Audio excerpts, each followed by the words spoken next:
Hi friends, నేను మీ రాయలసీమ కుర్రోడ్ని అన్న. Like కొట్టి సబ్స్క్రైబ్ చేయండి అన్న. 500 మంది చూస్తే ఒకరు లైక్ కొడుతున్నారు, ఇద్దరు సబ్స్క్రైబ్ చేస్తున్నారు అంతే. కాకపోతే మాది కొంచెం ఫోను నీట్గా కనిపించదు, 6000 7000 ఫోను. ఏమైనా మాటలతోటి ఏమైనా ఉంటే సబ్స్క్రైబ్ చేసి లైక్ కొట్టుకోండి ఫ్రెండ్స్. ఇదిగో ఈ బోరు, ఇది చూసారా? ఈ బోరు మా రాయలసీమ రైతులకు బోరు పడితే ఎంత సంతోషం ఉంటారో తెలుసా ఫ్రెండ్స్?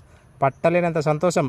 డబ్బులున్నవాడు బోర్ కొట్టి అది ఫెయిల్ అయినా అది పెద్ద సమస్య కాదు, ఎందుకంటే వాడి దగ్గర డబ్బులు ఉంటాయి కాబట్టి. అప్పు చేసి మరి రైతు బోర్ వేస్తారు చూడు, ఆ బోర్లో నీళ్లు పడితే ఆ రైతు ఆనందం ఎలా ఉంటుందో మీ ఊహకే వదిలేస్తున్నా. రాయలసీమలో మాత్రమే ఇది ఇలా చాలా చాలా రైతులు అప్పు చేసి బోర్ వేసుకొని అందులో నీళ్ళు పడక అప్పు అయిపోయి చాలా చచ్చిపోయిన వాళ్ళు కూడా ఉన్నారు ఫ్రెండ్స్. అర్థమైందా? ఆ బోర్ అంటే ఎంత ముఖ్యమైనది రాయలసీమలో గమనించాలి. కోటీశ్వరుడు ఆ బోర్లో నీళ్ళు పడితే